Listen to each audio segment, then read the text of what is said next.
ఈ రోజే డౌన్లోడ్ చేయండి, మీ ఫేవరెట్ షోస్ చూడండి. కాఫీ తీసుకున్నా. బాగున్నావా? బాగున్నా అండి. మీరెలా ఉన్నారు? మేము బాగానే ఉన్నాం బాబు.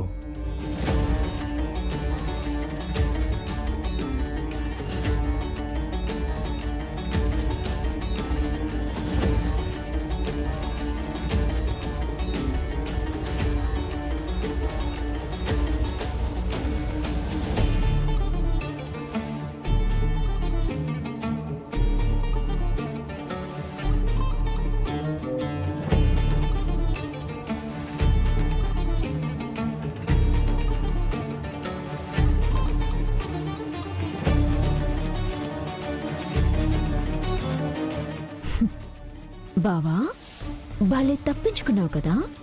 ఈ వారం రోజులు నువ్వు లక్ష్మి కలవకుండా ఉండాలని నేను వీళ్ళని తీసుకొచ్చాను.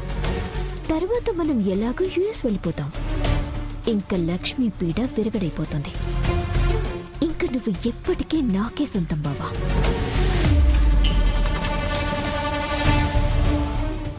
లక్ష్మి, నేను ప్రాజెక్ట్ గురించి మాట్లాడాలి. రా లక్ష్మి. వెళ్ళమ్మా.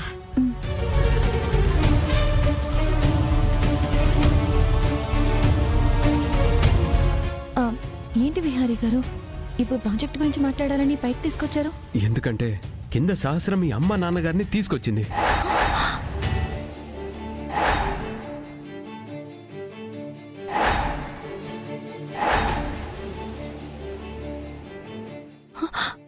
మా అమ్మ నాన్నల్లా? అవును. ఇప్పుడు మనం బయట ఉంటే ప్రమాదం. లక్ష్మి ఇట్రా. అతయ్య, ఇలా రండి. అత్తయ్య గారు. ఏంటమ్మా? ఇలా రండి. రండి, ఇలా రండి, కూర్చోండి. అత్తయ్య గారు, ఆదికేశవ్ గారు గుర్తున్నారా? బాగున్నారండి? బాగున్నానమ్మా.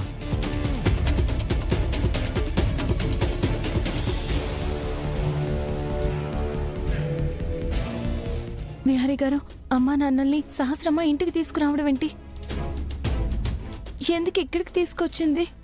దేనికోసం సహస్రమ్మ ఇదంతా చేస్తుంది? సహస్ర చెప్పిన దాన్ని బట్టి చూస్తే తను ప్రాజెక్ట్ ప్రెజెంటేషన్ కోసం అప్పుడు మీ నాన్నగారిని కన్సల్ట్ అయింది కదా, ఆ పరిచయంతోనే వాళ్ళని ఇంటికి తీసుకొచ్చింది. మనం ఇక్కడే ఉండి మా నాన్న వాళ్ళు కూడా ఇదే ఇంట్లో ఉంటే ఎలా వాళ్ళని తప్పించుకుని తిరగడం? తప్పదు లక్ష్మి. వారం రోజులు మావయ్య అత్తయ్య ఇక్కడే ఉంటారు. వారం రోజులు ఇక్కడే ఉంటే మనం ఈజీగా దొరికిపోతాం విహారీ గారు. అసలే నాన్న ఆరోగ్యం అంతంత మాత్రంగా ఉంది. ఇప్పుడు మన గురించి బయటపడితే నాన్నకేమవుతుందో ఏంటోనని చాలా టెన్షన్గా ఉంది. లక్ష్మి, ఏదేమైనా మనం పరిస్థితిని ఎదుర్కోవడానికి సిద్ధంగా ఉండాలి. ఎలాగైనా ఈ సమస్య నుంచి బయటపడాలి. మీ అమ్మ నాన్నకి నిజం తెలియకుండా మనం జాగ్రత్త పడుతూ ఈ వారం రోజులు ప్రతి క్షణం అప్రమత్తంగా ఉంటూ మనిద్దరం కలిసి ఈ ప్రాబ్లంని ఫేస్ చేద్దాం. భయం వేస్తుంది విహారీ గారు. లక్ష్మి, భయపడకు లక్ష్మి. ఈ పరిస్థితుల్లో మనల్ని వెనక్కి లాగేది భయమే. మనం దొరికిపోయేది కూడా భయం వల్లనే. ఇన్ని రోజులు మన మధ్యనున్న నిజాన్ని దాచినట్టుగా మన ఈ భయాన్ని కూడా దాచేయాలి. ధైర్యంగా లౌక్యంతో ఉంటేనే మనం ఈ సిచ్యువేషన్ నుంచి బయటపడగలం.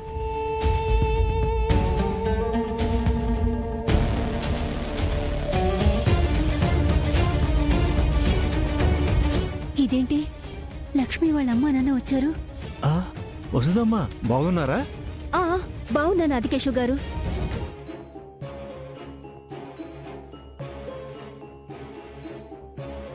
గౌరీ, వసుదమ్మ గారి వల్లే ఈ కుటుంబంతో పరిచయం ఏర్పడింది. ఓహో, నమస్తే అమ్మా.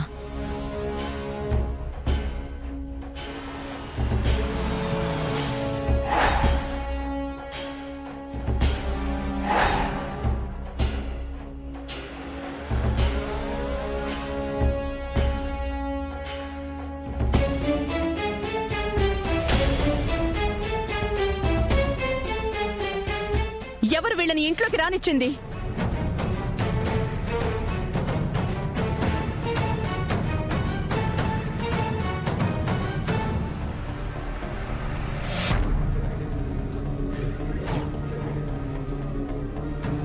అమ్మా అలా అంట వింటమ్మా.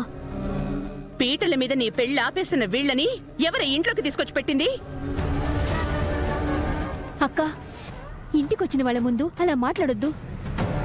మనకి అంత నష్టం చేసిన వీళ్ళని ఏమీ అనకుండా అతిథి మర్యాదలు చేసి పంపించాలా? యాయా, ఏం మొహం పెట్టుకుని నా కొంపలోకొచ్చావు? అమ్మా, ఆదికేశవ గారిని తీసుకొచ్చింది నేనే.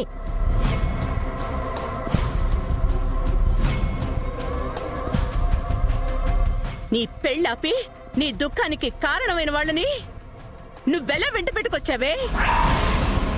అమ్మా అమ్మా, నా మాట వినమ్మా. వాళ్ళు నా అతిథులు. అంకుల్ వాళ్ళని నేనే తీసుకొచ్చాను. నీకు మత్తుండే ఈ పని చేస్తున్నావా సహస్ర? అమ్మా అమ్మా, నా వల్ల అమ్మాయిని తిట్టకండి అమ్మా. ఏదో దుర్ముహూర్తంలో పెళ్లి చేస్తున్నారని ఉండబట్టలేక ఆ రోజు పెళ్ళాపానమ్మా. కానీ కావాలని కాదమ్మా. గౌరీ, మన వల్ల పాపం సహస్ర మాటలు పడుతుంది. మన దారిని మనం వెళ్ళిపోదాం పదా. ఆగండి అంకుల్. ఆంటీ, మీరు ఆగండి. అది కాదమ్మా, మా వలన నీకు మీకు మధ్య గొడవలు జరగడం నాకు ఇష్టం లేదమ్మా. అమ్మా, మేం వెళ్తాంలేమ్మా. దయచేసి ఆగండి. నా కోసం ఆగండి. ఏయ్, వెళ్లే వాళ్ళని ఎందుకు ఆపుతున్నావు? అమ్మా, నేనొక్క ప్రశ్న అడుగుతాను, సమాధానం చెప్పు. ఏంటి అది? నీ కళ్ళ ముందే నాకు అన్యాయం జరుగుతూ ఉంటే నువ్వు చూస్తూ ఊరుకుంటావా? ఎలా ఊరుకుంటాను? నీ ముందు నా విషయంలో ఎవరైనా తప్పు చేయబోతే నువ్వు చేతులు కట్టుకుని నిలబడతావా? ఎలా నిలబడతానే? వీళ్ళ తప్పు జరగకుండా ఆపుతాను. మరి అంకుల్ కూడా నా విషయంలో చేసింది అదే కదా.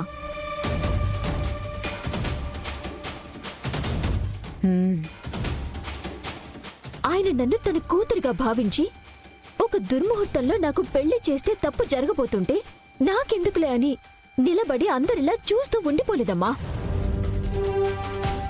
ధైర్యంగా ముందుకొచ్చి నన్ను తన కూతురులానే భావించి నిజం చెప్పారు. పోనీ ఆయన చెప్పింది అబద్ధమా? మన స్వామీజీనే స్వయంగా వచ్చి దుర్ముహూర్తమని చెప్పారు కదా.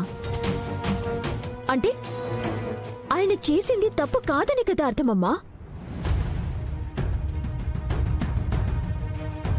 చూడమ్మా, నేను ఆడపిల్ల తండ్రినేనమ్మా. పెళ్లిపీటల మీద అమ్మాయి పెళ్లి ఆగిపోతే ఆ బాధ ఎలా ఉంటుందో నాకు తెలుసమ్మా.